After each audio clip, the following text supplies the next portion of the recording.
A esta hora, 9 de la mañana, 15 minutos.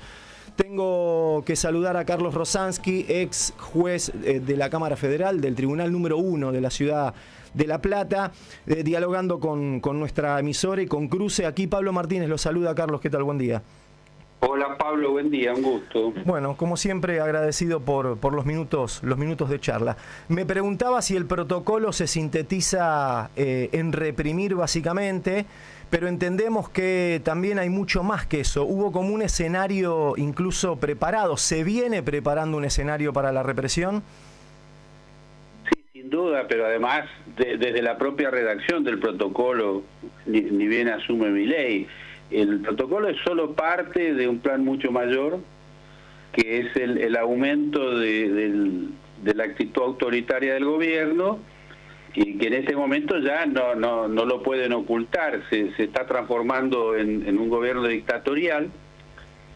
Y ahí hay que aclarar, hay un error muy común que es asociar dictadura solamente con una dictadura militar o cívico-militar, religiosa, etcétera, cuando en realidad lo que significa es la ausencia de garantías democráticas, la ausencia de la vigencia de la Constitución, que es lo que está pasando hoy en la República Argentina, Pablo.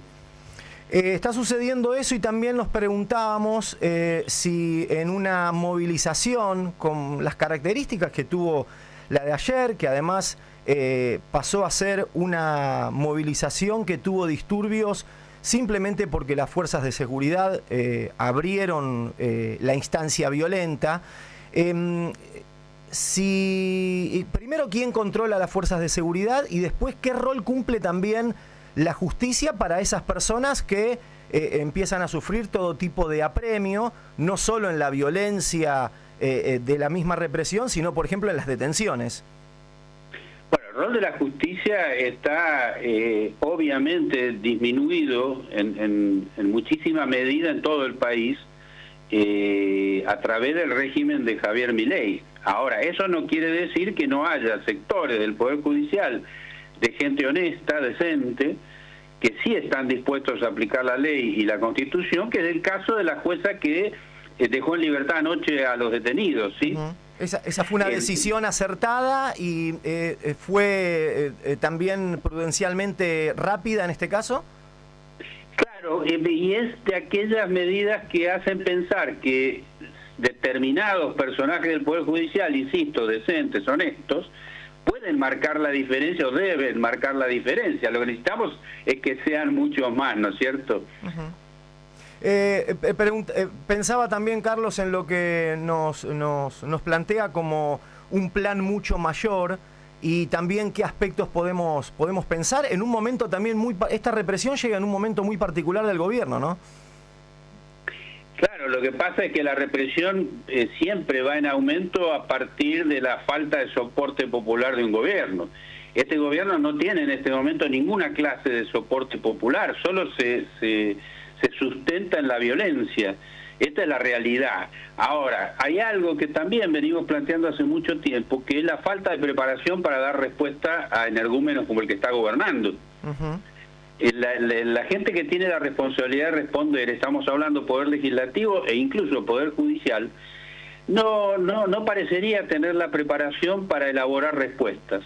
Fíjense un ejemplo, ayer el escándalo en la Cámara de Diputados, donde el presidente de la Cámara de Diputados, que es una persona completamente lejos de la ley, absolutamente lejos de la ley, frustra una sesión precisamente porque le iba mal al gobierno en ese sentido. Ese es el espectáculo brutal que se vio ayer en la Cámara de Diputados. Uh-huh. Y esa misma persona, que es Martín Menem, se está encargando desde el 10 de diciembre de 2023 de frustrar la creación de la Comisión de Juicio Político, la integración, que es algo absolutamente legal e imprescindible.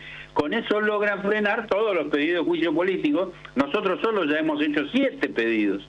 Y lo frustran porque ni siquiera hay comisión, ¿se entiende? Uh-huh. Sí, bueno, en concreto ayer incluso uno podría decir que hasta tenía la llave del Congreso, prácticamente obturó la sesión y cerró la posibilidad de cualquier tipo de debate democrático en la jornada también tan compleja con lo que sucedía afuera. Sí, que inclusive no podía hacerlo porque el cuarto intermedio no lo dispone unilateralmente el presidente de la Cámara. Entonces, por eso yo decía que es un hombre que no está sujeto a la ley. Eso es muy claro y sucede desde el 10 de diciembre de 2023. Por eso decía que es un plan mucho mayor, no es solamente el delirio de un energúmeno que gobierna como Javier Milei. Es bastante mayor el problema. Estamos viviendo una nueva época con esta caracterización de democracias dictatoriales. Sí, lo que pasa es que en sí mismo es contradictorio el término, porque una democracia, si es dictatorial, no es democracia. No lo es, claro.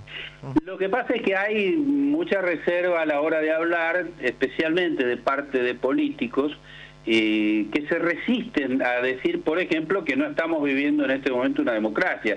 Lo decía anoche Paco Olveira, mientras estaba protagonizando los hechos y siendo víctima de violencia él mismo en la Plaza de Mayo o en los congresos.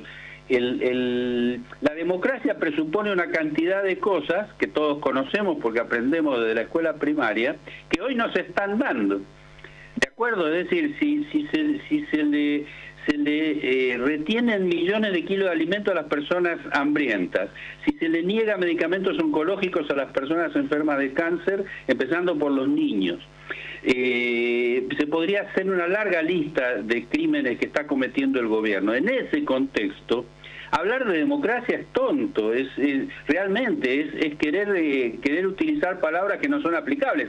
Democracia hubo el día que asumió Milei como resultado de elecciones democráticas, punto y aparte. Cuando al día siguiente comienza a cometer delitos, que son incontables los que está cometiendo hasta el día de hoy, ya eso se va desdibujando hasta llegar a un punto que es, por ejemplo, en la noche de ayer, donde realmente no podemos hablar de democracia, independientemente de que aquel 10 de diciembre de 2023 haya asumido legítimamente Javier Milei, ¿se entiende? Clarísimo. Y por último, Carlos, pensaba en la presentación del libro que hizo el año pasado, anticipando un poco lo que se viene desplegando también en este último tiempo. El libro se llama De Hitler a Milei, hay palabras, hay apellidos de peso en ese título, y una bajada que dice curiosidades de mentes criminales. Entiendo que esas mentes criminales son varias, son diversas, y también tiene todas estas acciones que viene describiendo en lo económico, en lo social. Claro, en el caso del gobierno actual son la mayor parte de la plana mayor, encabezada por Javier Milei, y la comparación que se hace en el libro tiene que ver con cosas muy vigentes, lo que está pasando y lo que pasó ayer. Milei se inspira, muchas de las cosas que él hace se inspiran en la Alemania de 1933. En el libro está explicado con fechas y con nombres. Estamos hablando, solamente para darte un ejemplo, Pablo, en 1933, cuando abren las sesiones del Parlamento alemán, Hitler va personalmente a exigirle, bajo amenazas, que le den una ley de facultades legislativas especiales, que es lo que ha hecho Milei en la Argentina.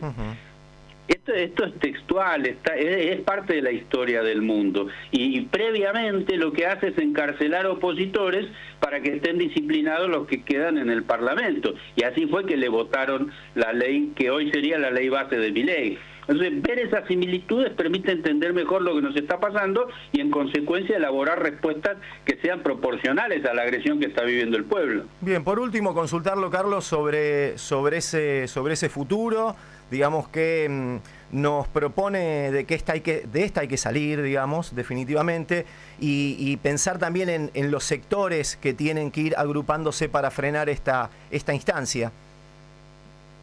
No, que vamos a salir es un hecho, porque en realidad hemos salido de cosas peores, como fue la dictadura de los años 70, genocida.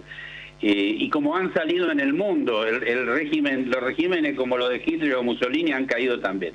El problema es que cuanto más demore en restablecerse el régimen verdaderamente democrático, hasta que eso suceda, va a haber gente lastimada, herida, enferma y muerta. Necesitamos evitar que eso continúe lo antes posible, de eso se trata.